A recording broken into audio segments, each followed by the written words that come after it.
This is the second Class 2A semifinal as Grandview Prep of Boca Raton takes on Champagnat of Hialeah. Kelly Neff along with Will White as these two teams will battle it out to see who's going to be playing Orlando Prep to determine the Class 2A state champion. Let's review what happened in the game just prior to us. Orlando Christian Prep 76-30 in a very impressive display against FAMU. These two teams here coming in at 24-4 for Champagnat, 21-4 for Grandview Prep Pride. Let's take a look at these starting lineups. First of all, for Champagnat, they'll be starting a 6'2 junior, averaging 13.4 points per ball game, Mikhail Roll. A 6-foot junior, averaging 10.2 points per ball game, Adolphus Lidon. Also a 6'3 junior, averaging 12.1 points per ball game. Trayvon LeBranche, a 6'5 senior, averaging 14.9 points per ball game. Teron Watson, and a 6'11 senior, averaging 20.6 points per ball game, Tanya Jakiri. For Grandview Prep at 21-4 on the year, their starting lineup, a 5'11 freshman, averaging 16.2 points per ball game, Camille Williams.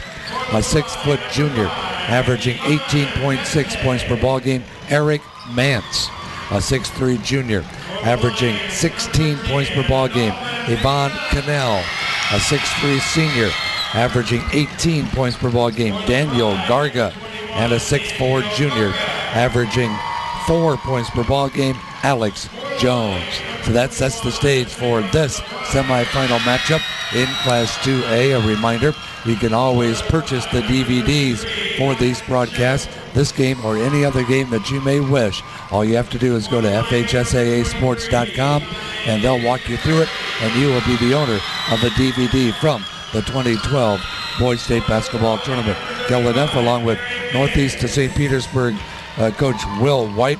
Well, the winner here gets the opportunity to try and derail that OCP team. They were pretty impressive today. Well, I came in and watched the second half of that game, and they were just rolling. They were just, you can tell that they're probably the cream of the crop, but you can look for either of these teams to give them a good game. So this game is a rematch of a game that they played not that long ago, which Grandview pulled out late in the game. And so Champagnat really has a chip on their shoulder. Grandview put them out in the regional finals last year, so this is their get-back chance. Well, they've got an opportunity to do that as the two teams have been introduced on the floor, and they're just about ready to go for the start of this Class 2A semifinal. Well, we're ready to go, Will, and I know that you had fun last week doing the girls, and it's going to be kind of fun. The X's and O's are all the same. It sure is, yeah, but it's exciting to come here. You tend to have a little bit bigger of an atmosphere kind of going on, a little bit more above the rim, so it's exciting. Well, on one side of the coin, you have a guy who stands at 6'11". I suppose a coach drools when they see a 6'11 kid. Oh, goodness. Anything pushing 7 foot in high school, you know, you're going to be able to cause some damage. Earlier today in the Class 1A semifinals, Chipley defeated West Gadsden 62-53 and will now play Hawthorne, a 56-53 winner over Union County. So we're ready to go, folks. The team in white will be the Grandview Prep Pride, averaging 75.6 points per ball game on offense while giving up 56.7, a scoring margin of plus 18.9. The team in blue, Champagnat Lions, 59.1 points per ball game on offense, 40.1 on defense. They win by an average of 19 points per ball game. Well, there's Tanya Jakiri, and he is going to jump center at 6'11 for the Lions. And we are underway, and he gets the tip as Champagnat goes from our left to our right. Definite size advantage inside. He has a good 5'6" advantage to carry, who's going to University of Miami next year, which we were talking about. So you know they're going to look to get him the ball inside. And they do, but he feeds it off to a wide open teammate. That is Adolphus Lidon, and the first 2 points of the ball game go to the Lions. Lidon with the bucket. Now it's going to be Grandview Prep on the attack, going from our right to our left. Outside is Daniel Garga. Of the 10 players on the court, 9 of them average in double figures. There's the jump shot by Camille Williams, and Williams gets the first 2 points for the Pride. Yeah, they got Grandview scored 95 points in their regional finals, so that's not even like a first-round mismatch. 95 points in the regional finals is phenomenal. Ball tipped out of bounds. Last touched by Grandview Prep. And the inbounds on the far side of the court. It is Adolphus Leadon. Leadon will get the pass in, and they'll set up the offense, going from our left to our right. McKaylee roll to the near side. It's Leadon again. Roll on the wing. Back out top of the key. Grandview Prep on the attack. Ball tipped away, and at midcourt, it's stolen. Here's a breakaway layup, and there's a bucket for Camille Williams. There you see Champagnat has a 4-out offense, so it's really going to be hard. If they do try to double team inside of Jakiri, then they can be able to kick it out for some open shots. Right now they have no people inside the paint. Nice screen and roll there. Here's the feed underneath, and a shot won't go. And to the free throw line will go Teron Watson. Jakiri's looking for his second assist of the ball game. Yeah. Sometimes those big guys get a lot of assists. You're feeling the double teams, so they just kick it to the wide open person. Right there, he was really looking for that baseline cut. Made a good hard pass, received well. Champagnat to the free throw line. Left-hander puts it up and through. First point of the ball game for Teron Watson. Yeah, Jakiri's the real deal. You go back and look at some of his stats. In the regional semifinal games, he had 45 points and 20 rebounds. Oh, my goodness. Second free throw won't go. And that's with double teams, triple teams, and still pushing 50 points. High off the backboard. The shot won't go in. Grandview Prep has the ball quickly on the fast break, and they will score. No, they won't score the layup. They'll miss the layup. Here comes the 3-on-2 fast break. Pull-up jump shot too short. On the rebound, Grandview Prep, racehorse basketball. Grandview Prep coming down court, weaving in and out of traffic. Back now to the far corner. Jump shot from three-point range, good. Nice smooth stroke there from by Mance. Almost 20 points a game, and you got mentioned this before the game. I'm not sure if you mentioned it already, but 9 out of the 10 starters on the court right now average double digits. That's great balance. Here's the ball to the near side as it's all cleared out, but the layup won't go. Putback attempt is good by Jakiri. Jakiri gets his first 2 points. Here's quickly Grandview Prep down court. Grandview Prep will be fouled. To kind of elaborate on that, you just never know who to guard closely. Yeah, that's a coach's dream to be able to just have that sort of balance. Jakiri right there making a big, here's one of those things that never show up on any stat sheet. A little travel right there on a breakaway layup because he's going into like 6'11", trying to make an extra move. So those big guys can give you so many advantages that often don't even show up on the score sheet. Here's Sean Walsh into the ball game for Coach Joe Dawson's Pride, a 6'2" junior. And the offense just blows right by everybody. That is McKaylee Roll, 4 different scorers. 7 points up on the board. Champagnat and Grandview Prep tied at 7. Daniel Garga into the front court, season opening, dumps it off to the baseline, into the corner for a 3, and it's off the side of the rim. Tip on the rebound and the fast break. Ball down court and a foul called. Well, Sean Walsh wasn't going to let him score on him. Well, you see Grandview doing pretty much a drive and pitch kind of offense, kind of spread out, not a lot of screening and rolling right now. Use your athleticism, break your defender down, and pitch to the help. On the free throw line will be the Lions of Champagnat. That'll be Leadon, and he will miss the first one. So the score remains at 7 apiece. Champagnat, the opportunity to break the tie as the 6-foot junior puts it up and through. Yeah, Coach Serrano for Champagnat said that Roll is their point guard, and his first year as a point guard, really trying to still find his role, but putting the pieces in together, and really impressed with him being able to come and take over. Here's the ball tipped in midcourt, and it will be stolen by Champagnat. They'll try the layup, and they'll score. LeBronx with the bucket. Now every starter has scored for Champagnat. Into the front court, the other end. Nothing going underneath the basket. It goes out of bounds, and Grandview Prep will play it in. Well, I guess we're not surprised, really, that 5 different people have scored already for the Lions. Yeah, I saw when we first got the stat sheets and just going over that. On both teams, just seeing that kind of balance. usually equals a good game, because if you have that one score, you can really focus on trying to stop that person down, taking the team out of their element. But like you said before, who are you going to stop? You got 9 people out there scoring double digits. That's fun to watch. Ball at the near side. There's a move to the baseline near corner, three-pointer fadeaway off the front of the rim. Rebound comes to Champagnat.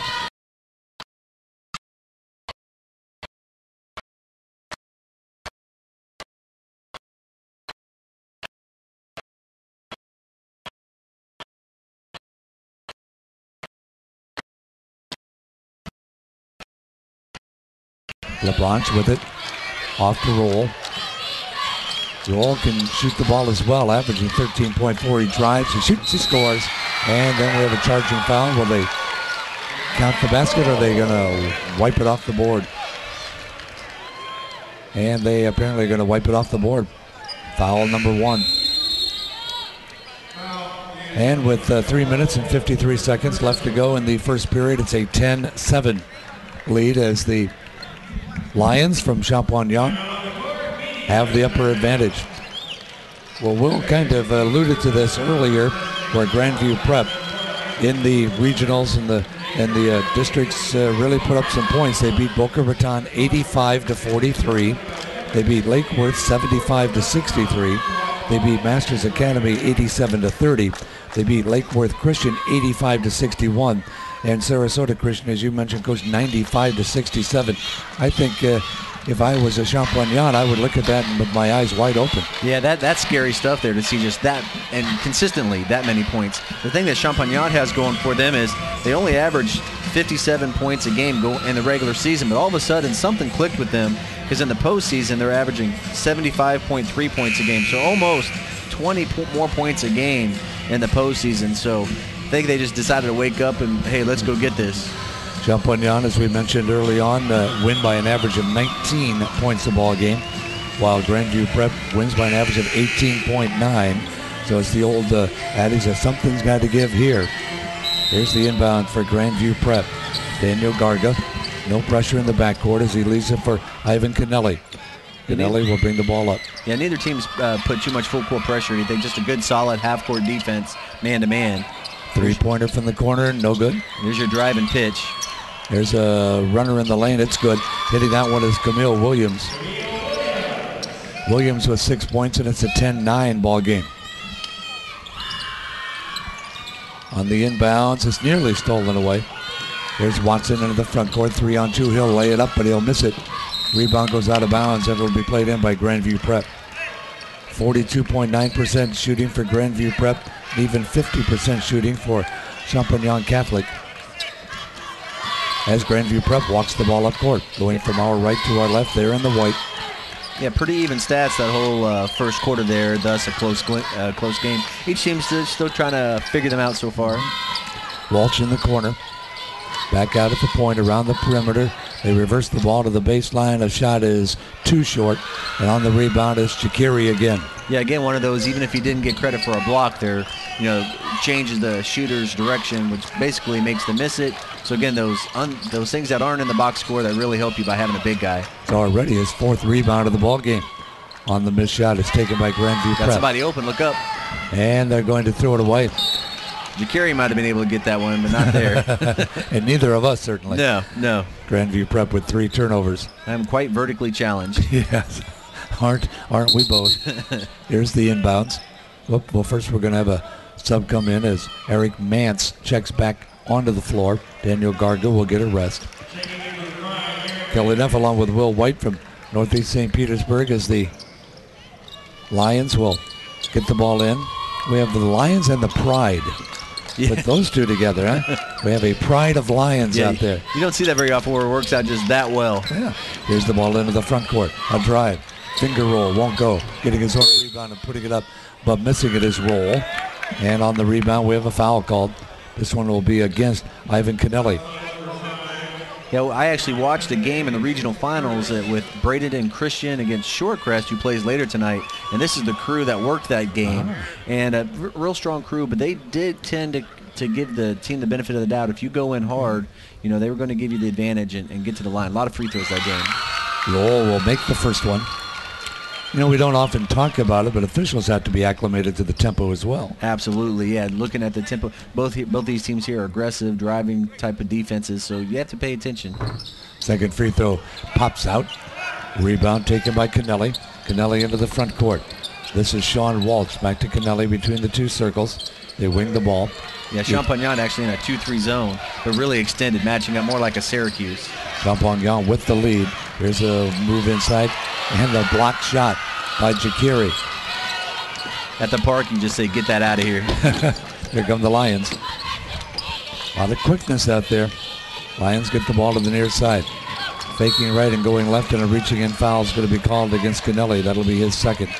Yeah, Champagnat down there almost looked like man for a while, and that's what sometimes you kind of disguise those sort of things, but it's basically a Syracuse 2-3 zone, which is different than most 2-3 zones, because in a Syracuse 2-3 zone, your center will end up guarding all over the place. They're just not locked in at the block, so you really use that speed and athleticism to kind of match up out of it. So you kind of play man principles, except you just don't cut through if your guy goes through. You know, that last foul on Kennelly, it's proof that there's so much quickness on the Champagnat team that by the time Kennelly reached out to slap the ball wasn't there anymore. It was all body. Ball's knocked out of bounds. When he started reaching, there was a ball there. And by the time he got there, nothing was there but the offensive player. Yeah, both these teams are, quick tempo. Let's get after it. And it's fun. You can tell. I think it's going to be a pretty even game all the way throughout. Just looking at the matchups, looking at their history. Champagnat with the lead. It's 11-9. Here's a drive. Shot no good. Offensive rebound. Put back is going to get the kiss off the rim for Jakiri. Here I say they kind of call up their fouls on the drive there, but he got hit pretty good. But nice cleanup there by Jakiri. And it's a 4-point lead for Champagnat with a minute left to play in the first period. Here's Jones back out by the center circle. Grandview prep. Looks like they want to slow things down for a second. Then they pump up a three that's way short. On the rebound, Champagnat. Here comes the ball down court, and a feed pass and a shot will be partially blocked, but a rebound shot is good for Jakiri again. Yeah, you can almost see Jakiri as almost a pass first post, which is kind of interesting because he's just so much bigger there, but I think he's so used to feeling that double team that he knows somebody else is going to be open. And I'm sure his teammates are always ready for that pass there because he's done a good job of looking for the open guy. McKaylee Roll with his second personal foul. This will be a 3 free throw situation for Eric Mance. 6-point lead for Champagnat, the Lions. Out of Hialeah, free throw is good. So Mance makes the first one. I know he's talked a lot about Jakiri already, but give Champagnat a lot of credit. He fouled out in overtime in the regional semifinals, and the team just kind of kept on going without him. So they're definitely not a one-man team. I don't want to make it sound like that. But when you have a 6'11" guy and running around the post doing lots of things, it's obviously going to jump out at you. They have a 6'6" reserve and another guy 6'5" they haven't used yet. Must be nice. Put in your Christmas wish now, Coach. There you go. On the line, it's Eric Mance trying to make it 3 in a row, and he got them all. It's my go-to response. My wife asked me what I want for my birthday or Christmas, and I'm always like a 6'8" post player. Yeah, that would be great. There's a feed and the jam. Oh, they missed the jam. Rebound shot is good. Hitting the rebound is Teron Watson. A lot of offensive rebounds for Champagnat. Yeah, give Watson credit. He just didn't stand there waiting for the highlight show. He was ready on his feet in case he did miss it and got the ball back. Turnaround jump shot will roll around the rim. Rebound taken once again by Champagnat and Jakiri. And we have guys rolling all over the place. Ball's going to be out of bounds to the Lions. Galineff along with Will White. It's the final 2A semifinal. We'll move into the 3As tonight. Actually, at a little, was it 7 or 7:30? It's going to be 7. Yeah, 7 and 9. Or 7 and maybe 8:30, 9 o'clock, depends on how they go. Because this game started quite a bit earlier. Yes, it did. Than what was listed. Here's the ball into the corner. Jump pass inside. Oh, nice move, and he slams it home. Yeah, if he catches the ball with you on his hip next to the basket, it's going in. You cannot give him that kind of position. Man, that was pretty. 19-12, Champagnat with the lead.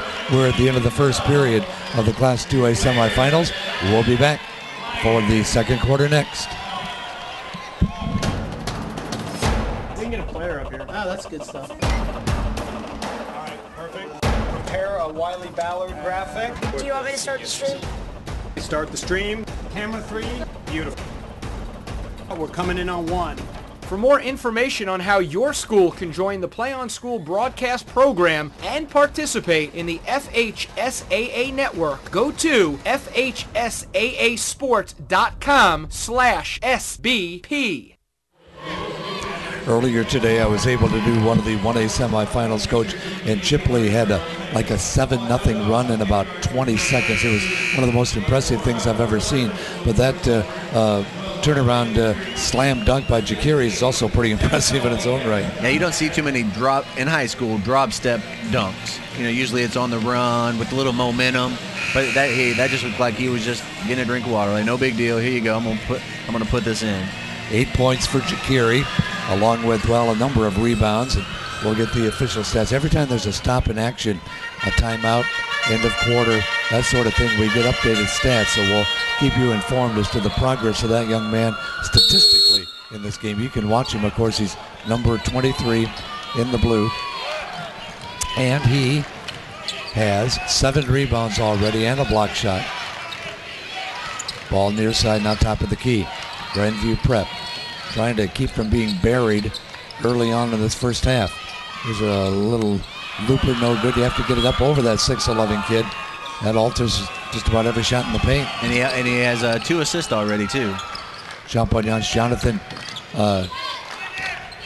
Champton is in the ball game. He's a 5'10" sophomore. And we have a whistle and a foul called. Champton averaging 4.2 off the bench. Foul's called on Camille Williams, his first. Neither team anywhere close to bonus time yet. Here's a drive and a lay-in. Getting that one is Watson. Makes it look so easy. Watson giving them a 9-point lead. Yeah, Watson's their second leading scorer at 15 points a game. Right now, there's just tough matchups. You know, Jakiri has a foot advantage in the block, and all these little jump shots are coming up short for Grandview. Walsh couldn't quite get it to the basket that time, and here once again comes Champagnat. Champagnat with 7 minutes left to go till halftime. Champton to the top of the key. They are the left wing shot won't go for LeBranche. And now at midcourt, it's taken once again by Champagnat. Here's Branch again, lays it up and through. Time for a timeout. Yep. And with 6:41 left to play in the first half, 23-12, Champagnat has the lead. We were talking about how Grandview Prep got here. Well, Champagnat beat Monterey East Charter 63-26. They beat Northwestern Christian Academy 61-24. They beat Sheridan Hills Christian 78-47. Hollywood Christian 72-56. And the only real close game they had in that whole series was in the regional final, where they beat Westwood Christian 76-70. So they know how to score points, and they apparently are going to see what they can do to get into those 70 range again here today. Yeah, they're on a much better pace for that right now, but they just, you looking through their whole season, just model of consistency. You know, you just see, you know, a lot of high 50, low 60-point games, you know, a couple of 70s, but they're in the postseason, just everything just jumped up there a little bit, and you're starting to see that again already. They're kind of on a roll. Shooting percentage is 44.4% for Champagnat and only 30.8% for Grandview Prep. Champagnat 8 of 18, Grandview Prep 4 of 13, and a lot of those 9 misses have never found the rim yet. They got to get some scoring power here pretty soon, because they're down by 11 points. Yeah, they're kind of struggling because they're kind of be doing the drives, and maybe they're used to finishing those with layups, but they're not able to do that here with Jakiri in there. They're going to have to be able to start figuring out some other ways to get the ball. Well, they tried to get it underneath, but Canelli could not control it. There's a runner that just barely tips the rim. Canelli on the rebound. They find an open man. That was nice, but he couldn't finish. Rebound to Champagnat, and here they come again. We see all these 6-8-foot pull-up jumpers for Grandview, giving them a hard time. Turnaround jump shot won't go. We have a whistle, and the ball out of bounds. Now it's actually going to be an over-the-back foul. This will be on Jakiri. I'll tell you, Jakiri looks like he's, you know, sometimes you get 6'11" guys who might be recruited by a college coach as a project, but this guy looks like he can play right now. Yeah, he's pretty well-tuned. You know, he handles the ball. He catches it well. He's shooting really well. You know, get him into college. Put on a little bit more muscle, a little more weight. But, yeah, he's definitely coordinated. Here comes Champagnat again off of the Grandview prep miss. Into the lane. Feed back outside for an open three. Way off the mark. Rebound to Garga. Here comes the Pride. Down court. All the way down. And a collision a little out of control. Traveling called against Grandview prep. Again, I keep harping back to it, but that's, again, one of those things that don't show up in the box score. You know, turnover there on a travel that because of what he knew he was up against. Well, there's a timeout on the floor with 5:43 left to play in the first half. You know, we're talking about statistics and statistics. Well, what do they always say? Statistics are for losers. Well, some statistics can really point out some good things. You're talking about Champagnat. They've scored 70-plus points 6 times, including all 3 regional games. And they're pretty steady. Most points they scored in the game was 78 in that game against Sheridan Hills Christian. So Champagnat is pretty consistent. Yeah. But then you turn around, you look at Grandview, and it's almost all 80s. You know, I see quite a few and a couple 90-point games. And to push 90 points, you know, high school basketball is only 32 minutes. College, you play 40 minutes. You know, in the pros, you play 48. So if you're pushing those sorts of numbers in such a short amount of time, you're getting the ball in the hoop. But right now they're really struggling. Only 12 points through the first 11 minutes of the game. Champagnat turns it over. Grandview Prep comes up court for a 3 and cans it. That was nice and smooth. Caught that right in flow. Got his feet behind himself set. Mance with 9 points. Ball partially deflected. Taken by Jakiri. Back outside. As a coach, you start asking yourself, how can you not box out Jakiri? Ball now top of the circle. Oh, the collision out there on a screen. And then a travel. So Grandview Prep will get the ball right back again. And Jakiri's a little bit shaken. Yeah, there was I'm not sure if you're watching the ball there, but fought through that screen really, really hard and lots of contact. Well, I know that Coach Daniel Serrano is holding his breath right now. This big 6'11" kid. I don't know if he just got the wind knocked out of him or it doesn't look like he's injured. Yeah, let's hope so. That was just the wind knocked out of him. Yeah, they're asking him who the president is and all that stuff. I want to make sure they know. He's going to have to come out of the game. If they call in for a trainer, he's got to come out. Kind of, they would call it the football rule. Ah, that's a good idea. Now, you can keep him in. You're not going to burn a timeout right here, but if it was a real close situation the last few seconds of the game, you can use a timeout, and they can stay in. Well, they just got to be a smaller team because 6'11" went out and 6'6" came in. 6'6" junior Luis Dominguez. Ball out between the circles. Grandview Prep trying to get right back in this game. Trying to take advantage of the fact the big guy's not in there, but they take a long-range jumper. They got to be trying to get some stuff done in the paint. Back outside. Yeah, you really see, Memphis a few years ago when they had Derrick Rose kind of brought back sort of that dribble drive offense, and that's kind of what you're seeing here. Drive, and if there's any help, just pitch to the help. 15-footer. Yvonne Cadell. That is his first 2 points of the ball game. And it's back to a 6-point game, so they've about cut that lead in half. There's a drive to the hoop. Left-handed shot, no good. Fight for the rebound. Ball's loose underneath. The reverse layup won't go. Here comes Grandview Prep. Backside block here. And they're going to pump up a 3. It's good. Hey, why shoot a layup when you can make a 3, right? 12 points for Eric Mance. And we have a timeout called. It's an 8-0 run. 23-20. So they're back now to within 3. It's funny you should mention that because I remember a couple of years ago, University of Northern Iowa against Kansas, when Ali Farokmanish had a clear sailing to the basket and hit a key 3 to let Northern Iowa beat them.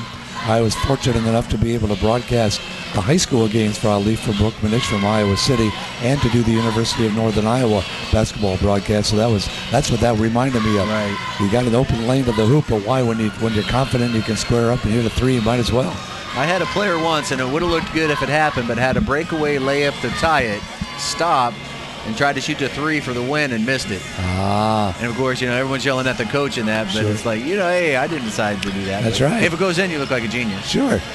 Well, the two teams are battling it out here.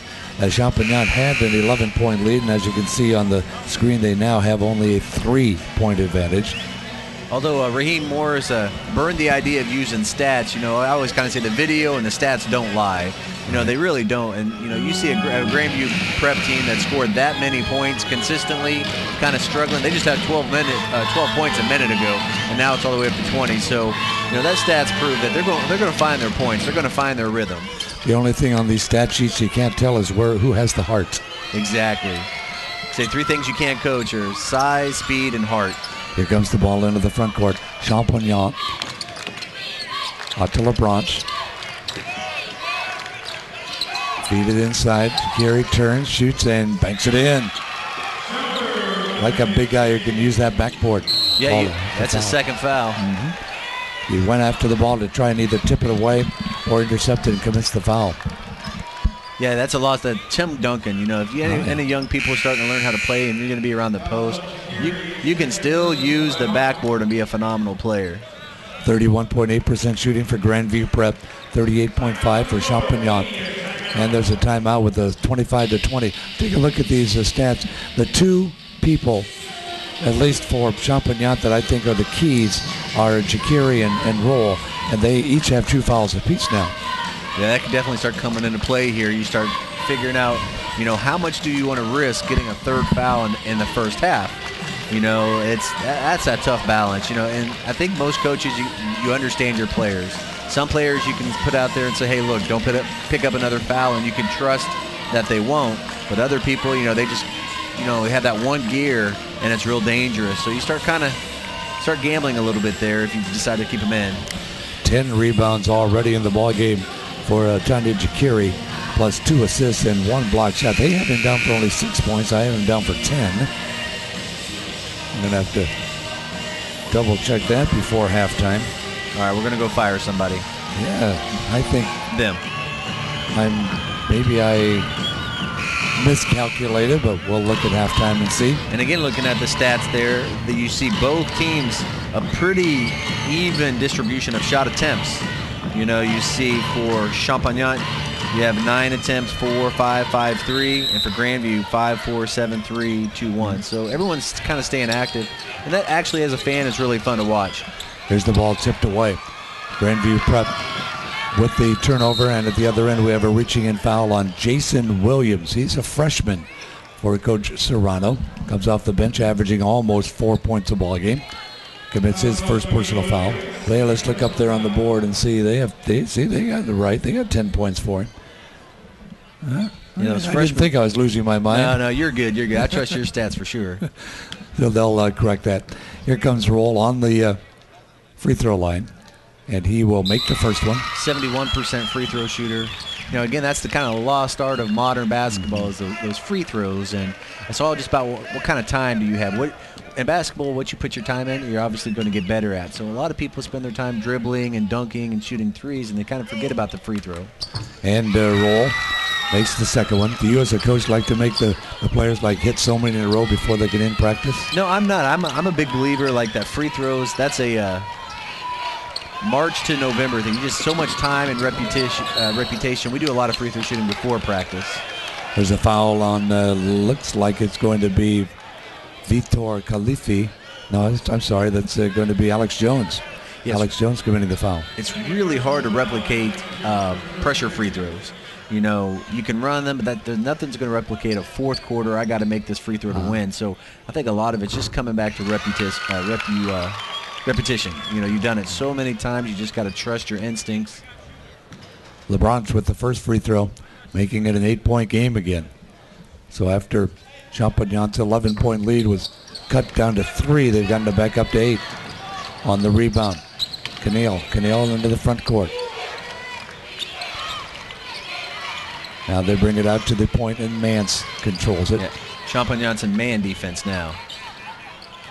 And Grandview Prep will try and feed it inside. The ball ricochets away. They find the man underneath, but it's stolen away. Once again, Champagnat comes up court. They drive. They stop. They bring it back into the corner where a 3-point attempt is going to be left too short. Rebound tipped.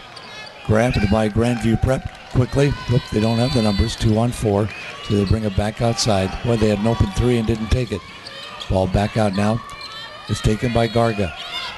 Garga averages 18 points a game. He hasn't had any points scored. In fact, he's only taken 4 shots. Yeah, like you said, Jakiri and Roll both playing with 2 fouls, so we'll kind of be paying attention to that. Here on the rebound, once again it is Roll. Roll into the front court. Roll moves it into the near corner, back outside. Good ball movement. Fadeaway jump shot from the lane. Nice, pretty shot by LeBranch. Back up to 10, Coach. Just like that. And they got it down to, 3 points there, I think, and then now they've kind of extended it there again a little bit. But again, these two teams know each other so well. You know, it's still, no one should feel too much pressure or anything quite yet. Another block shot by Jakiri. Here come the Lions. Down court, they have an open man, but he can't take the shot, so he gets back out and takes a shot. That was actually a 10-footer. A good move there because he looked like he was open, but he really felt that defender coming hard and wasn't going to have an angle because he was kind of under the basket. So he trusted himself, then found himself with a nice little 8-foot shot. Real confident-looking stroke right there. Adolphus lead on. Baseline jump shot way off the mark. Fast break. Here comes Roll. Roll feeds it off underneath, and the shot won't go in. He got stuck between a layup and a dunk. Watson couldn't quite get the finger roll. Yeah, he was you could almost kind of tell because his hand was on top of the ball instead of being underneath for like what you would normally shoot a finger roll with. So I think he was kind of stuck between deciding to finger roll that or throw it down. Basket for Grandview Prep. With the ball. Here comes a drive of the baseline, a basket, but we're going to have an offensive foul. And we have a player down. Yeah, they're already down one player. Newsom was the person who ran through that screen earlier with Jakiri, and he's kind of banged up over there. You see him kind of messing with his knee on the bench. Number 10 for Grandview. That foul called on LeBranch. That will be his first. Turnover number 5 for Champagnat's Lions. Yeah, Grandview does not have a lot of bench depth. After their starters, it kind of really tails off there. They only have 4 people dressed on the bench for backups. Here's the feed into the corner, far side. Fadeaway jump shot, good, nice looking shot. Yeah, he's got a quick, nice release, good form. One of the first things you start paying attention to good shooters, the elbows in, really extended it well, used his body. Benete with his 3rd field goal. Ball to the baseline. Here's a missed shot, and again Grandview Prep has the ball. Down court quickly. They feed it. Nice little feed and a nice layup by Champagnat. Yeah, Grandview, they're just a quick scoring offense. They lull you, then a nice little run there. Another 6-2, 6-0 run here. They're starting to double team here at half court to push the tempo up a little bit. Benete with 3 buckets now in the last couple of minutes. Feed pass down underneath and a shot no good. Grandview Prep has a chance if they can get that ball down quickly to make it a 4-point game, or even 3 if they hit this. They got it. That's a big momentum shot right there. Walsh gets the 3-pointer, and we are at halftime.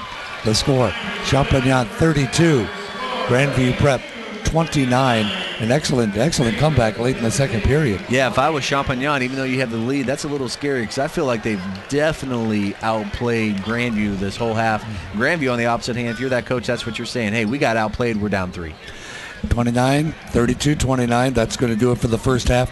We'll take a break. Don't go too far because the second half is coming up.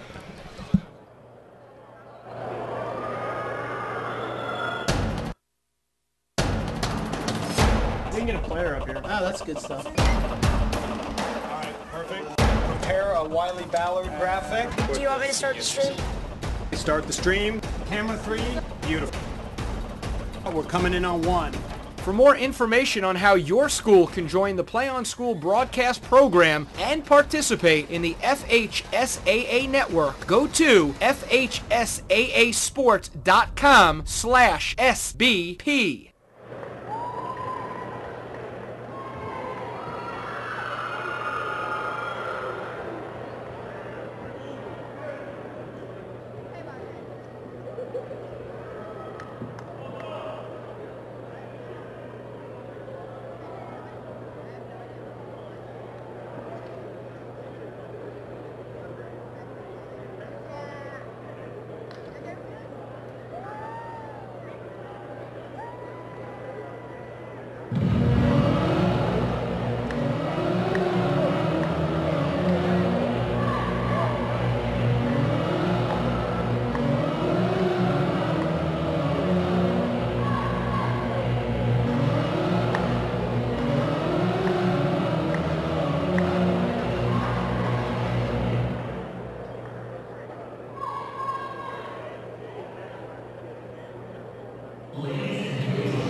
Gilleneff along with Will White. We are at halftime as Champagnat leads Grandview Prep. The score 32-29, a pretty impressive second period for Grandview Prep. Let's take a look at some of these statistics for Champagnat. They are hitting 13 of 33 for 39.4%. Grandview Prep 11 out of 29 for 37.9%.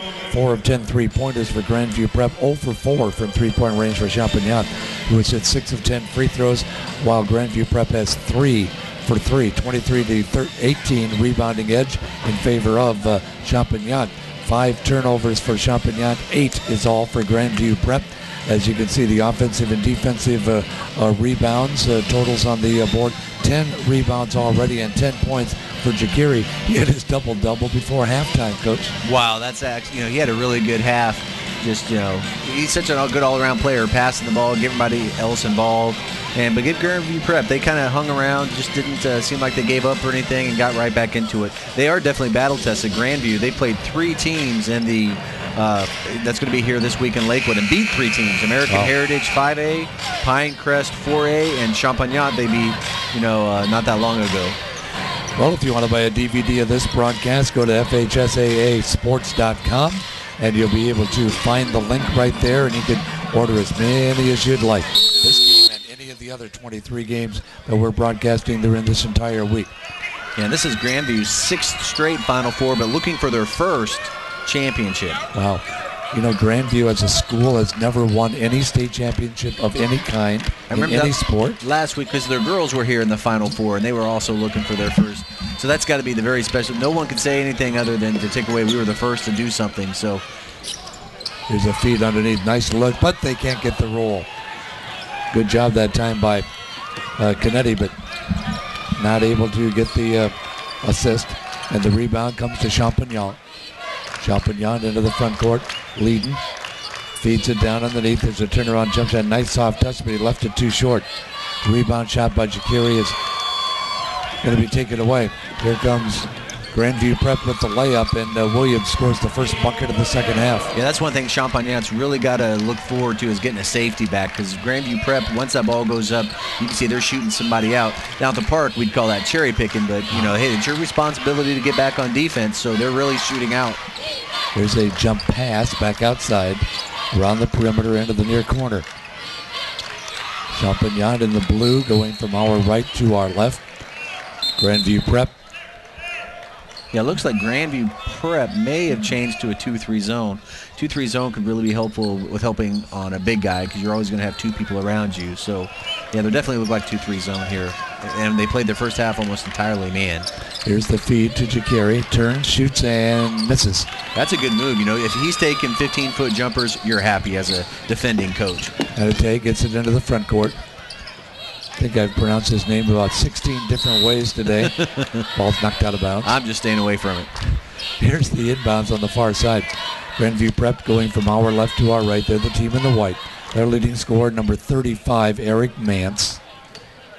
Leading scorer on the other side, number 10, that's Jakiri, or number 23, has 10 points, that's Jakiri. Number 10 is leading, and he's now playing some defense. Ball goes off top of the key to Alex Jones. There's a jump shot from about 16 feet away. And that will be on Camille Williams, and that is his 10th point. We have a 1-point lead for Grandview Prep. Yeah, Coach Dawson liked what he saw in there. He saw that shot, nice little shot, and decided, hey, I'm going to sit down. Ball to the far side, tipped out of bounds. You don't see that very often. Usually you see the coach roaming the sidelines. You usually see one or the other. You're up the whole time, or you kind of sit the whole time. Usually it's up the whole time, but he's sitting down right now liking what he's seeing. Coach Joe Dawson's ball club up by 1. Ball near side. Entry pass, turnaround jump shot. Jakiri gets it this time. 12 points for Jakiri. Yeah, Coach Dawson from Grandview definitely knows what he's doing. A 209-29 record at Grandview, and 396-83 overall. That's astonishing. Yes, it is.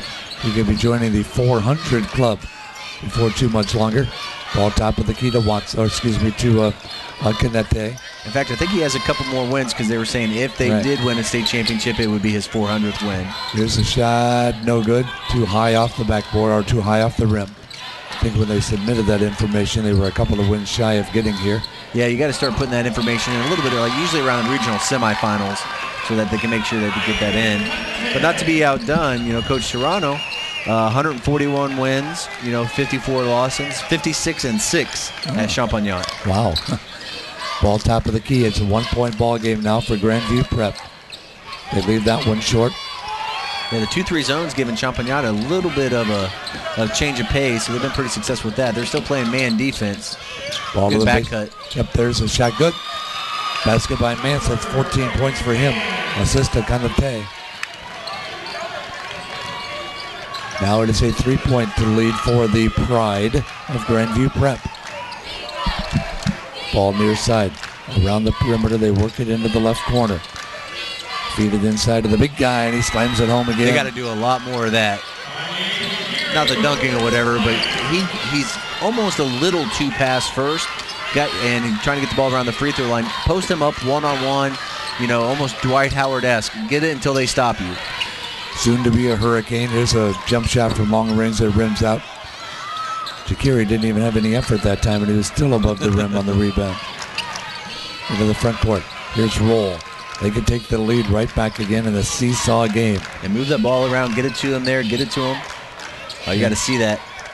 Feeds it right back out. There's a layup, little finger roll, won't go. Long tip on the rebound. Don't have the numbers, but they're going in anyway. Reverse layup is good. That's a nice use of spin coming across there. Really didn't have any angle. Put a lot of spin on that ball to kind of get it in there. Williams gives the Pride a 3-point lead. Far side pass to lead on. Back to the top of the key. Gets it right back. Good ball movement to the baseline. A little finger roll won't go. Tip up is no good. Rebound and a shot is in again for Jakiri. He slams another one home. Yeah, get that ball around the basket, because even if you miss it, if he's anywhere around there, he's going to get it. He has such a height advantage inside. 39-38. 1-point lead once again for the Pride of Grandview Prep. There's a deep three. I saw that right off the hand. He got the ball deep in his palm. And, any coach who's taught anybody or any kid growing up, you want to shoot that with your fingertips, so he never quite got a good handle on it. Well, there's a timeout on the court. Both of these teams have been in state championship games before. The champion Lions won it in 2000, beating Port St. Joe 70-57. They were also runner-up in 98-99. They had a good 3-year run there. Yeah, and 01, I think, as well. Okay. And also Grandview Prep Pride have come into their own lately, last few years. Yeah, you like to see these teams that, kind of just keep battling, wanting to go forward. Poor Grandview Prep, it's humbling to come so many times and just get close. So, they're really hoping that this is their year. To come 6 straight and not be able to take one home, that's been their mantra all off season, is let's get the job done. You talked about Coach Joe Dawson and his we believe his 398 career wins. Yep. He has a state championship under his belt. He was the coach at Monsignor Pace back in 1996 when they won a state title. And that's when you see, like, the coach, sometimes you can just maybe inherit a good program, a good group of kids, good demographics or something, but he's been in 3 programs and had great success at all 3. Like you said, the state championship at Monsignor Pace, and Olympic Heights and Boca Raton having 20-win seasons, 18-win seasons, so he definitely knows what he's doing. Shooting percentage is 42.1% now for Grandview Prep, 37.2% for Champagnat Catholic, and a whistle, the ball's kicked. Yeah, pretty clean game. Only 13 total turnovers by both teams, so not too bad. Really kind of getting to their offenses, getting their shots off. 16 points and 13 rebounds for Tanya Jakiri. Into the corner. Fadeaway jump shot banked in high off the backboard for LeBranche. I'm not sure he called it, but we'll count it. You guys got to be playing a game of horse out there. 40-39. Champagnat has regained the lead. Wish they had a status to how many lead changes there have been. Flex offense right here. You get that baseline cut coming in, lots of movement. Jump shot by Williams. Williams has 8 points in this quarter. You see a flex offense, you basically have 2 high and 3 low, and you pass, and that corner cuts to the basket. A lot of movement gets, and kind of every coach pretty much has that play in their repertoire, but it's such a good play. It gets everybody moving around and getting some people out of position and some driving angles. There's a feed into the corner. Jump shot from 3-point range, bottoms out. Rebound grabbed by Grandview Prep's Alex Jones. Yeah, that was in and out by Watson, but he definitely has a nice form, quick release.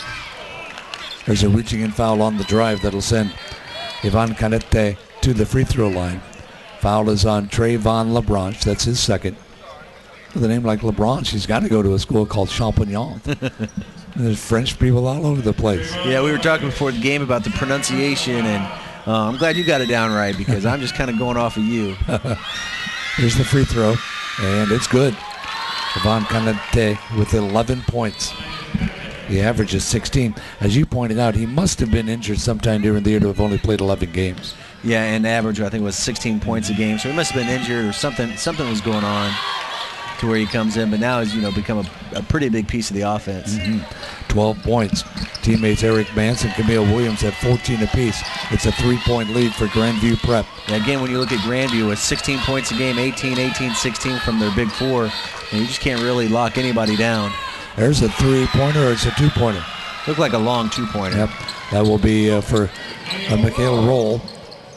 I didn't see any of the officials throw up their hands. Here's a drive and a lay-in again by Canete. Nice left hand right there. Went in strong, and he really didn't worry about getting blocked or not. Just used his off hand. Good uses of his body. And there's one that gets the kiss and falls through. And that's like the 6th lead change here in the last minute and a half, it feels like. Here's the ball down underneath and a block shot blocked against the backboard. Rebound taken by Champagnat. I think he blocked that with his armpit. Ball inside, turn around. There's one that's partially deflected as well. Fast break for Grandview Prep. Ball down underneath, and they go to their right. Get double teamed, and a reaching in foul is called against Teron Watson. Yeah, he was looking for the 3 there, but that was good defense there. Grandview Prep is playing a style of offense that I think kind of like modern athletes really like to play, almost a version of a street ball, but I use that affectionately. They get after it, they fill their lanes, just take some good shots. I mean, who doesn't want to come in and take, 15, 20 attempts a game and spread that out by 4 or 5 people? Walsh back into the game now for Grandview Prep, who leads at 45-44. You're going to see that in one of the later 3A semifinal games with Shorecrest Prep, just shooting that ball from anywhere. Ball knocked out of bounds. It'll be played in by Grandview Prep. 43 shots at the basket for Champagnat, 38 for Grandview Prep to this point. Here's the inbounds with right around 30 seconds left to go. 3-pointer will not go. Champagnat gets the rebound and a chance to have still another lead change. Coach Serrano active on the sidelines. He kind of looks like Raleigh Massimino. Yeah, absolutely. Yeah, looking over there. Ball on a 3-pointer, good. Now he left the hand up there. He knew that on the release. When you leave it up there and just kind of let everybody look at your hand up top, you're feeling pretty good about it. 3-point at the other end, and that's going to be almost the end of the quarter. We have a foul call with a technical foul is called against number 5. 50, I think. 50. That's a big call right there because there's 0.8 seconds left. Champagnat was probably not going to get a shot off there. So right now, kind of mark this down. Champagnat's up 2. They can extend it to 4 here and get a quick shot off. Here's Roll, the one elected to shoot the technical foul shots, and he misses. He'll get a second chance. Then they'll inbound it with 0.8 of a second left. Yeah, Williams thought he was fouled on that 3-pointer. Must have said something to the official. Here's the second free throw, and it is good. So he made 1 out of 2. After a 12-point lead, it's now 3 again. Yeah, looking here, with 0.8, I'm looking for a lob right here from half court to Jakiri. Either back screen for him or just throw it up there and hope he gets it.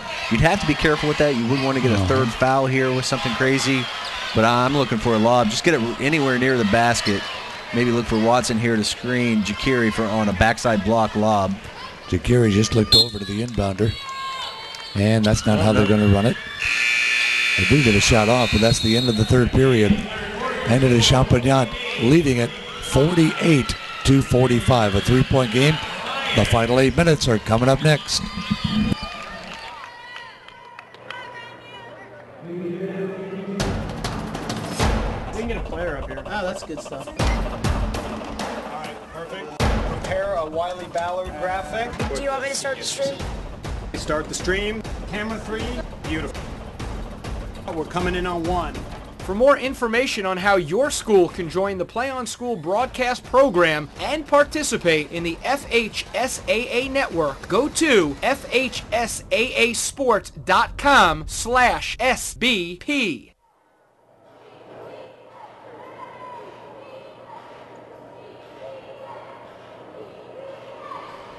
Well, Coach, I thought maybe we'd have even a higher scoring game than this, but it's certainly been an exciting one. Yeah, back and forth there. At the end of the third quarter, you had a lot of lead changes. Both teams, I think, made some good defensive adjustments. Grandview Prep going to a 2-3 zone, really trying to make it harder for them. And Champagnat started to get back a little bit more on defense and closing out. So still a tight game. Each team scoring 16 points in the third period. Champagnat led at 32-29 at halftime, and they lead at 48-45 here in the beginning of the fourth period. Taking a look at the shooting percentages so far, 40% for Champagnat, 40.9% for Grandview Prep. 50 shots for Champagnat, 44 for Grandview Prep. There's an eye-open shot, then over the back foul on that shot attempt. This will be number 3 on Trayvon LeBranche. Yeah, that looked like a pretty clean block right there. Sometimes, just like fans and everyone, we kind of anticipate some things sometimes, and I think they got away with one there. On the free throw line will go Alex Jones. Jones has yet to score in this game. Only 4 different Pride members have scored. And, oh my goodness, that one rolled around twice and fell off. Yeah, he's the one starter. He only averages 4 points a game. The only one of the 10 starters who doesn't average in double figures. And he makes the second one for his first point of the afternoon. It's a 2-point ball game at 48-46.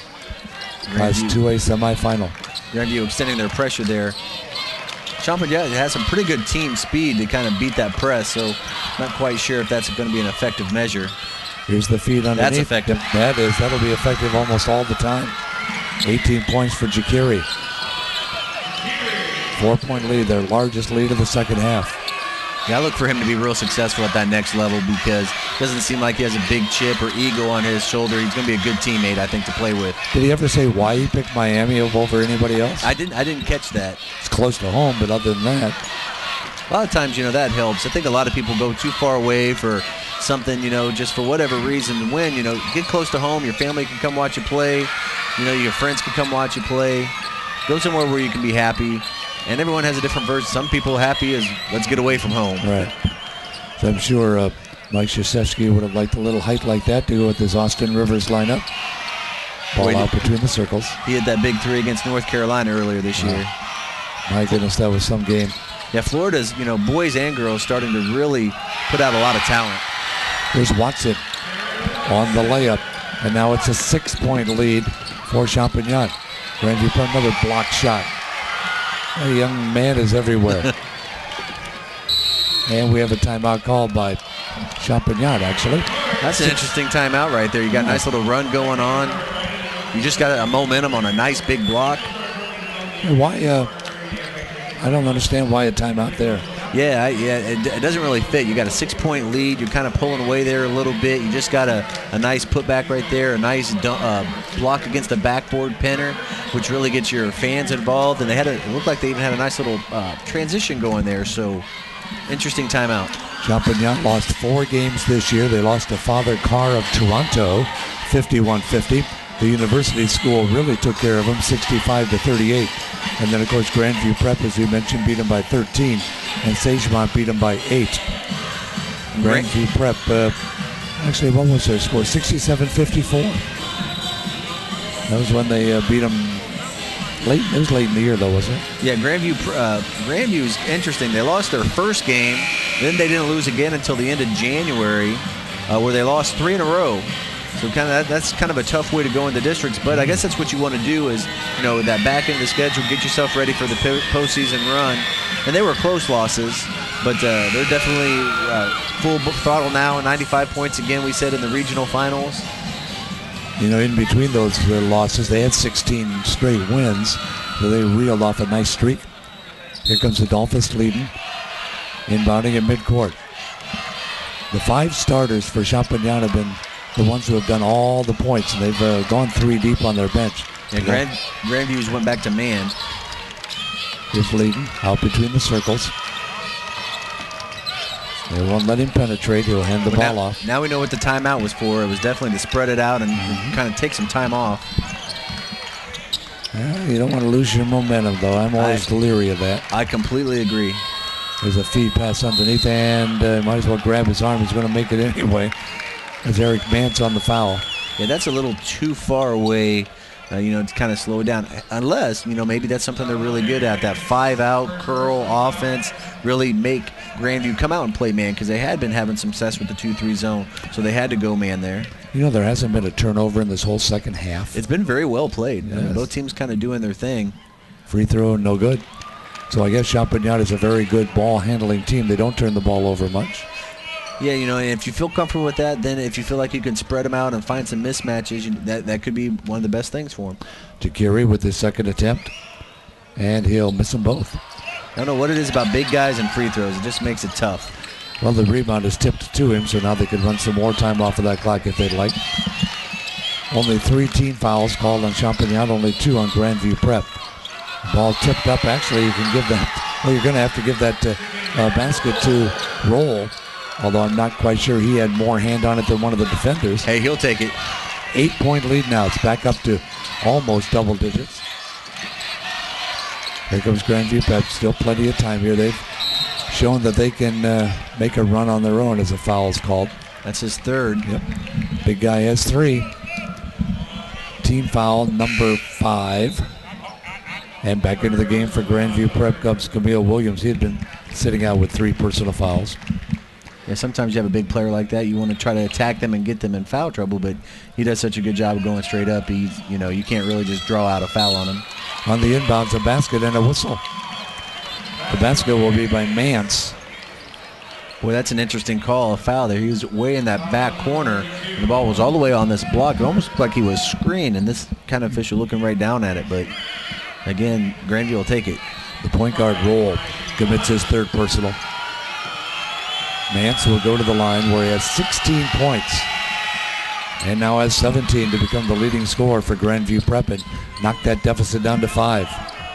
Yeah, they're just pesky. They're just hanging around. Every time, it seems in this game, it's been about 3 times. It looks like Champagnat was going to pull away with it, and Grandview made a run to keep it close or take a small lead. There's a short jump shot that won't go, and another rebound for Grandview Prep. Quickly waited way too long for that pass. It was there early. There's the first turnover of the second half. Ball down underneath, nice feed and a lay-in. That is Adolphus Adon, his 9th point of the day. Now it's back to a 7-point ball game. Here's a drive, a feed back outside, a 3-point attempt is an air ball. Offensive rebound and a whistle. Well, it would have been nice for Eric Mance to be able to make that shot, but they just couldn't get it off. If they see who they call this on, they'll probably call it on 10. Yep. And that will be his first. Coach Serrano over there sweating it up, wondering if that was going to be 4 on Jakiri or not. Inbounds will be Ganete. Ganete will get the ball back out just in front of us. There's a short jump shot, no good off the back of the iron. They have the numbers, 3-on-2, layup good. Adon with 11. Now it's a 9-point lead. Champagnat with 4.5 minutes left to go in the 4th quarter. Boy, there's a deep 3. Just barely reaches the rim. Grandview Prep panicking a little bit. Yeah, absolutely. You call that perfectly. A little outside of the range, rushed a shot right there. Getting a little nervous. They're starting a scoreboard watch. Usually here in the Final Four, you're nervous for the first couple minutes, and then the 4th quarter, right around this time, the 4 or 5 minute mark, you start saying, hey, man, if this is it. This is our last little run, so those nerves can start kicking in. Jalen Newsom checks back in for Grandview Prep. You talk about the offensive ability of Champagnat. We'll talk during this next break about some things they have done this year defensively. And we'll have a break after the 4-minute mark has been surpassed, but there's a turnover. Champagnat turns it over for the first time in this half. That looks good. Oh, going to just barely miss. Yeah, you saw that too. That's right behind. That's right on our angle where we were sitting, and he was right on the basket. Here comes Grandview Prep. There's a short jump shot, and that one is shot too hard. Rebound tip long. Champagnat with the rebound and the 3-on-2 break, and we have a collision and a charging foul. This will be on Roll, and that's his fourth. Well, there's going to be a timeout here with 3 minutes and 36 seconds left to play in the fourth period. 58-49 Champagnat.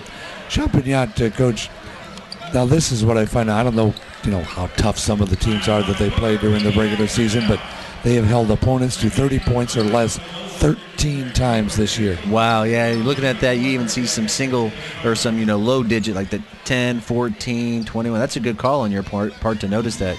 Some really low scoring. A couple of opponents, actually, they've held under 20 points. Yeah, it could be, again, I'd like to give everybody on the team credit, but, when you have such a big force like Jakiri in there, you're not going to score a lot of points at the basket, because it's not like he's a slow big guy either. He gets back on defense, so he's going to be in position. So really to score, you're going to have to hit from outside, and Champagnat is really quick, so they can get in your face, and they can really be more aggressive than most people, because if they're really aggressive with their man and their man beats them, well, what's behind them? They're going to go into Jakiri. So it allows them to it's like in baseball when you have that first baseman that's going to catch everything. It allows the infielders to really be aggressive with their throws, and just makes everybody so much better. So the defenders can be overly aggressive, knowing that if they do get beat, it's not that big a deal. There was a good week early on in the season for Coach Daniel Serrano, because talking about holding opponents to under 20, they held the Mater East Charter to 11, and 6 days later, Greater Miami Academy only scored 14. What a good week. Wow. Here we go. Back on the inbounds, and Grandview Prep has some work to do because there's only 3.5 minutes left to go in this ball game, and they're down by 9. Grandview Prep pumps up a 3 and leads it short. And they've had a couple three-pointers, the last two right on the front of the rim. Big points there. Those are 6 points. That, if you had 57 here, obviously a much different game. Here's a block shot. But it goes right to, and they miss the slam. It goes right to Champagnat, and they miss the slam dunk. Coach Serrano over there with his hands on his head, like, oh, no way. And then get the foul. That's number 4. To Jakiri with 4. I don't know how much time Grandview Prep would need with him completely out of the lineup to make up these 9 points, but time's running out. And Champagnat has, like we discussed earlier in the regional semifinals, he had fouled out early in overtime, and they still pulled away. So, they are pretty well-rounded, but that would obviously be a big, big loss. 43.9% shooting for Champagnat, 36.5% for Grandview Prep. LeBron's to the line. Every point becomes so crucial right here. Let's see if he can get a couple. Gets the first one without any problem. Well, we talked about the balanced scoring. Scoring in this game for Champagnat, 18, 13, 11, 10, and 7. And then Grandview, you have 3 people in double digits, 14, 17, and 14. They just needed that 4th score to step up, and they haven't quite done that yet. Second free throw is no good. That 4th one would be Daniel Garga, who averages 18 but hasn't scored. Wow. There he hits the ball in the front court where a layup is good. And that's where a 4th foul is a big difference, because Jakiri couldn't really go in there and contest that layup very much and give Canetti credit. He almost really had that vibe like, hey, look, I know you ain't coming to block this. So he went up real strong and confident, knowing that Jakiri has 4 fouls. A lot of things as a player that if you can realize and understand the little intricacy of the game, makes you that much better. And there's a foul on the shot as Canetti gets his 3rd personal. It's a 6-point game again. 58-52. Just 38 to go. Just when you think it's kind of over, that's about the 4th or 5th time. It was just at that distance where you almost thought it was a little too much, and then they pull you back in. Here comes Jakiri, about to hit his average if he can sink both of these. The average is 20.6. They have him listed as a 74% free throw shooter. Ooh. Although I know that's he's missed the last 3 in a row. And let's see, free throws. It's only, he last stat said 0 for 2, but that's obviously now he hasn't made a free throw. I know that. Yeah, I think he's 0 for 3. Officials got to do some cleaning. Something came out on the floor. Crowd not quite as large as it was earlier today. Yeah, I'm surprised some of the people didn't stick around. I guess, but if you lose a Final Four game, you're with your crowd. The winners want to stick around because playing the first game is a big advantage, because then you can check out your opponent, sit down with your team, watch the next game, see what's going to happen. Both these schools are quite a distance away. Here's a shot, no good. Rebound shot is blocked again. And then out of bounds it goes to be played in by Champagnat. That's the 5th block shot of the ball game for Tanya Jakiri. Here comes Jalen Newsom. I want to see this 8th grader. He's only 5'4". I want to see him come into the ball game. Ball into the front court. There's a drive and a basket, no good. Rebound shot, no good. Fight for the rebound. That would have been a big bucket with 2:16 left to go. As it is, it's still a 6-point game. You kind of really see Grandview here doing offense-defense with Walsh and Newsom. Walsh a little bit more of a scorer, averaging 7 points a game, while Newsom only averages 4 points a game. 3A semifinals coming up at 7 o'clock. Providence over Jacksonville against Tampa Prep. Canetti there with the layup. That is 18 points for him. And look at that, coach. It's a 4-point game with 2 minutes to go. Well, I'm really impressed with his left hand, going in nice and strong, finishing left. You know, some people can make some wide open left hand layups, no big deal. But can you do it under pressure with someone smacking you in the face? And he's done that twice now. You know, we saw OCP beat FAMU quite handily. In fact, we had the mercy rule in effect for the whole second half. I bet you Coach Kuhn is looking for, or Coach Cohen is looking at this game saying, boy, this team's a little better than what we're used to playing. Oh, yeah. You know, he's looking at this game and making sure, and usually what I tried to do when I came here with the Final Fours was to have the team sit together, and when you played first, watch the team, and then even quiz them afterwards, ask them about, you know, who did what are they strong at, what kind of defense are they in, so they can, you know, really get ready for the next game. Because you can watch video all you want, but when you're sitting here watching a team play, you really get a good vibe about what they like to do. Very well played game. Turnovers. Grandview Prep only has 9. Champagnat has 7. Now we have the final 2:08. Champagnat will play the ball in. Backcourt pressure. Champagnat will get the ball across the line. A lot of speed, and they'll lay it up as they score baseline to baseline roll, scores the layup. Yeah, Grandview only has 3 team fouls, so if they have to start fouling, it's going to take a few fouls to kind of get into that bonus, so they really need to be super aggressive on defense. There's a big bucket. As Mann scores the layup, and then they call another timeout. That's what I'd be talking about right here. If I was in timeout and I'm Coach Dawson, with only 3 fouls, you go for every steal, every opportunity. You don't even care if you foul them, because maybe you foul them and they don't call it, but you can be really super aggressive, because worst case scenario, if you foul them, they just get the ball out of bounds. Right. Leadon is a 76% free throw shooter. Jakiri is 74. Roll is 71. Felipe is 67. I mean, there's some pretty good free throw shooters on this team. Yeah, they're pretty well balanced. There's not that one person that really shoots out at you as, hey, if this person gets the ball, let's get him to the line. So just be really aggressive. In fact, Coach Dawson's talking to the officials over there. Sometimes you start talking, you let them know a little bit your game plan. You can't technically tell them we're trying to foul, but you kind of let them know, hey, you know, we're a real aggressive team. So if we get too aggressive, don't be afraid to call a foul on us, if you know what I'm saying. Yeah, call one that actually counts as 4. Yeah, exactly. Just call a couple here. We wouldn't complain too much. We plan on hitting this guy 4 times on the arm, so call all 4 of them at once, please. Here's the right there, inbounds. be real aggressive. Who cares if, you know, you slap him a little bit? Not meaning it like that, but just be real aggressive getting the ball. Into the front court, Champagnat. Get right up on him. Well, they're not fouling. And they're going to spread it out. The jacket's off over there for Coach Serrano. There's a turnaround jump shot. Good, and a foul. Yeah, you can't allow that. And again, with fouls to give, I think that's one of the things that most high school players struggle with the most, is that understanding of fouls to give. You only had 3 team fouls there, so if he caught the ball that close to the basket, you come across both arms without giving him any chance of the ball coming to the rim. Garga with his second foul. To the line goes Jakiri. 20 points on the afternoon for this young man.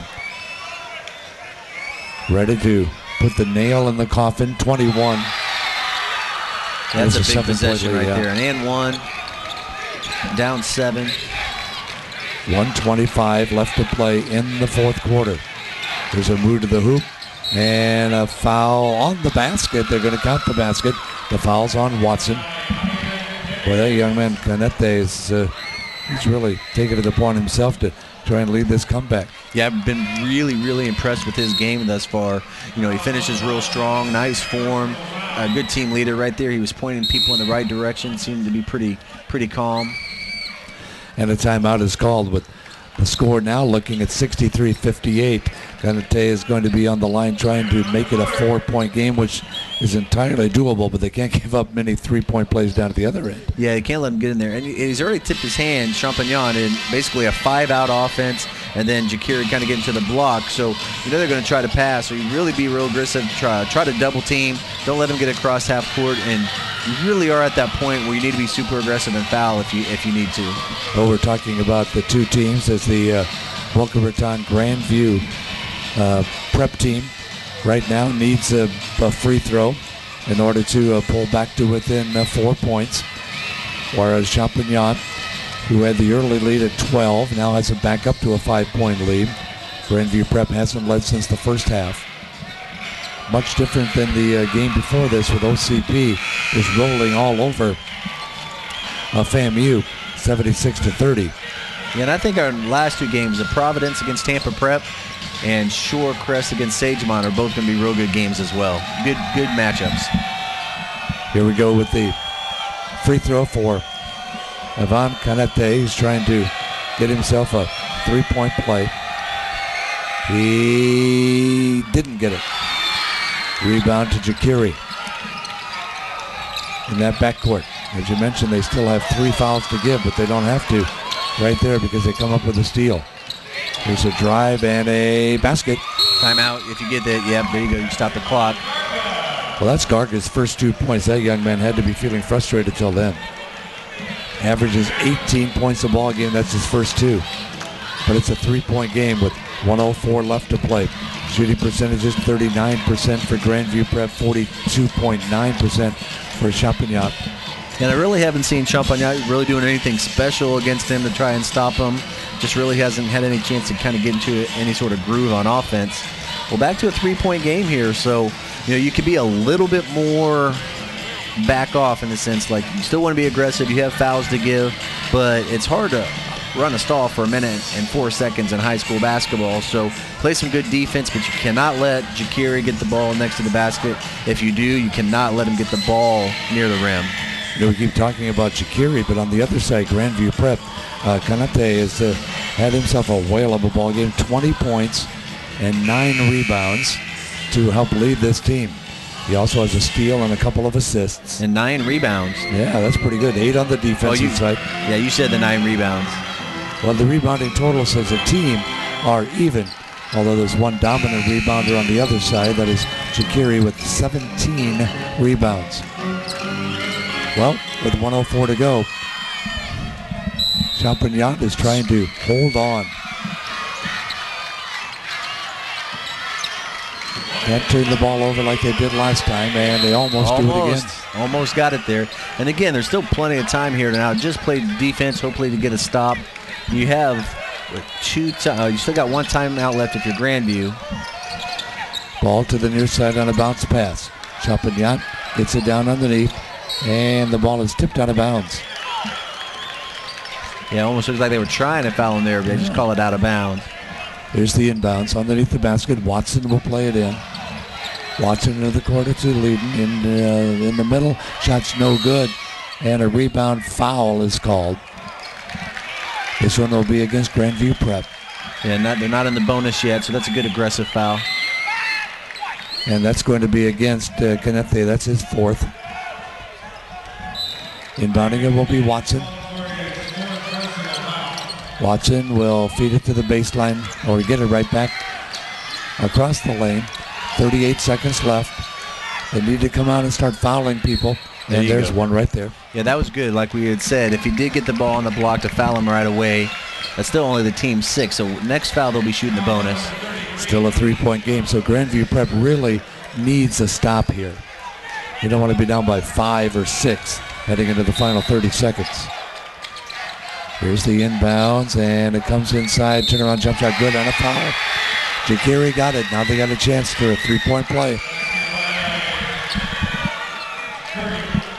Foul is on Garga. That's his 3rd. Jakiri averages 20.6. He has 23. Just 1 of 5 from the line today. Boy, that's not good at all. Like Dwight Howard numbers. Here's Jakiri. Puts up the shot and scores it. Positive jinx there. 66-60. Into the front court comes Grandview Prep. They almost lose the handle on it. And a foul on the rebound. That's going to be it for that young man. Ivan Kanate is going to foul out with 20 points. So that young man is wrapping up his junior year. You know, this Grandview Prep team only has one senior. That's Garga. Yeah, so you look forward to them having another great season next year. And down at the other end, it will be LeBranche on the free throw. And he can pretty much wrap this thing up. 24 seconds left to play. LeBranche averaging 12.1. Puts up the free throw to get his 14th point of the ball game. And it is good. Yeah, they played really well ball control here this last minute and a half when Grandview started to extend themselves and try to get back into it. They did get it down to 3, but Champagnat never really seemed to get too nervous or anything. Last time they won the state championship, it's been a while ago. LeBranche hits the second free throw to make it an 8-point ball game. Grandview Prep comes down court and there's a foul. And that is going to put Grandview Prep to the line. And is that on? That is Jakiri's 5th. So he's going to be out of the ball game with his 24 points. Here's if you're a Grandview, you wish you had a couple more minutes on the clock. I know. Wish you had 2:21 instead of 21. I wonder when that practice started where the people foul out shake the coach's hand from the other team. I've only seen it for the last couple years, and it kind of came out of nowhere. I never really saw it happening at like a, professional or college level or anything like that. So someone started it caught on. I'm not sure maybe if it was through summer ball or something, but now that's the common practice. Garga to the line. Makes the first free throw. This is his final game. Young man with 3 points, all coming in the last couple of minutes. And his second free throw is also good. That makes it a 6-point ball game with 21 seconds left to play. And we have a foul in the backcourt. Reaching in against Garga. That will send LeBranche to the free throw line. So technically, if they miss the free throws and you get a 3, you got a chance to. Just 2 shots away. That's the thing about the 3-point shot. When I'm not sure where it started here in Florida, but that was around 86, I think, in most parts of place, and where it came into high school plays. So you're never really out of it. You've seen teams make, 3, 4 3-pointers in a good 20-second span. Anything can happen. Here's Garga, this is LeBranche to the line. His free throw is good. That's going to be kind of difficult. Yeah, that's 3 possessions and 18 seconds. Just a little too much. LeBranche with 16 points. 4 Lions are in double figures. Second free throw by the young man. The junior is in and out. Rebound Grandview Prep. They have to hurry. They bring the ball down court. Here's Garga. He'll drive. He'll shoot. He'll score. And then they'll call timeout. Yeah, that's their last one. Well, it's a 5-point ball game, so you have to, you have to steal and score right away. What do they have, 5 seconds to get the ball inbounds? Yeah, so you can be real slow going and getting it. So basically, as long as you get the ball in here, even if there was a quick turnover and a score, you kind of, by the time you slowly go get the ball, plus your 5 seconds, you can burn off a good 8, 9 seconds pretty easily without even ever having a violation. Grandview Prep comes out of the huddle. They're all dejected with their chins on their chests. They know that their backs up against the wall. They sure could use one more timeout. Because if they would get the inbounds and score a 3 and make it a 2-point game, or even score a 2 and make it a 3-point game, a timeout would certainly be to their benefit. Yeah, you almost have to do a deny defense here. Maybe turn somebody off the ball and double team the first one through. You can't let him get the ball in. Well, the 2A state championship game is coming up at 2:30 tomorrow afternoon. It'll be Orlando Christian Prep against, it looks like, Champagnat. The Lions look like they'll be victorious. And Champagnat, if they do get past us again, they were 0 for 2 against Grandview in their last 2 meetings again earlier this year and in the regional finals last year. So that'd be good for them, kind of get that feeling of, earning it and getting over the hump and getting past a tough opponent to get to a state championship game. Champagnat to inbound it. And they call timeout because they can't get it inbounds. Yeah, they did a really good job there. They switched everything. They didn't guard the inbounder, double-teamed everything, made them have a hard time to get the ball in, and they only have one timeout left. Yep. You know, you have to, as a coach, what's the rule? You have to call that before the count reaches 4? 5. Before it reaches 5. Everything's kind of 5. Inbounds and also closely guarded is also 5. I always thought, though, you had 5 seconds to get it in, but you couldn't call timeout once you hit the count of 4, but I guess. Yeah, all the way until 5, you can call that timeout. And usually as a coach, you're kind of watching a lot of things, and you see the official. They always have their hand going and showing you that count. So I was always paying attention to that to kind of really see where they are.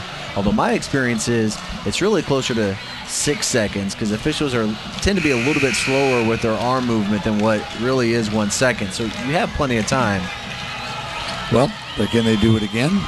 Make them waste their last timeout? Yeah, really. And then if they do get the ball, you got to foul immediately. Yep, immediately. And they're playing a pretty tough man-to-man. Here's the inbounds, and they're not going to get the foul immediately. Finally, they do. This will be a foul on Eric Mance. Well, that took 3 seconds off the clock. Yeah, so now they're in a tough situation because even if you did miss it, you get that ball ahead. It's going to take at least 3 or 4 seconds at a minimum to get the ball ahead and get a 3. And then you're under that 5 seconds. You don't even have to go get the ball out of bounds. Leadon will be on the free throw line. Averages 10.2. He's over that. Misses the first one. Second free throw attempt. If they hadn't already won the game, they missed that one. Rebound comes down court. Looks like I guess you could get a three-pointer and get fouled. It still wouldn't do any good. There's a three-point attempt, and a foul is going to be called. Yeah, you called it. Yep. Three-pointer, you'll get 3 free throws. Well, let's see. You got to make 2. Yeah, well, intentionally missed the last one. Yeah, that's why if it happened a little bit sooner, you're not too far away from it. You can make, like you said, make the first 2, get a miss, tip it back out for 3, but you can't do all that in point 4. No. So you take everybody off the line here. As the free throw would go for Mance. Mance averages 18.6. He has 19. All this will do is change the final score. Here's what you could be thinking is too much stuff maybe to happen, but if you could make all 3, then you're down 2 and foul somebody before they get the ball in. And as long as you do it cleanly, it's not intentional or whatever, and then maybe you'd still have a shot. But it'd have to be a full court Hail Mary. Champagnat is going to win this one. Second free throw's good. I thought he was shooting a three-pointer. I guess he wasn't. 2 free throws. Here comes the inbounds, and that one is going to be touched, and the horn is going to sound. That's it. 69-65. Champagnat with the victory, but I'll tell you, except for the last 20-some seconds or so, this was anybody's game most all way. Yeah, that was a really well-played game. Both teams pretty even. Champagnat had got the early lead and kind of kept it, but Grandview kept getting back close. But it was a really well-played game, I thought. Like you said, not a lot of turnovers. It was a fun game to watch. Well, Champagnat will go now into the championship against Orlando Christian Prep. That will be coming up at 2:30 tomorrow afternoon. And, of course, we'll have that one for you right here on the FHSAA Sports Network. And if you want to get a DVD of this broadcast, you can go to FHSAAsports.com and place your order right now. Final scoring totals: Jakiri had 24 points, LeBranch had 16, for Grandview Prep 20 apiece for Mance and Canetti. Coach, thanks for joining us again. It was fun. We'll do it again sometime. All righty. Coach Will White. Again, the final, 69-65, Champagnat with the victory. I'm Kelly Neff.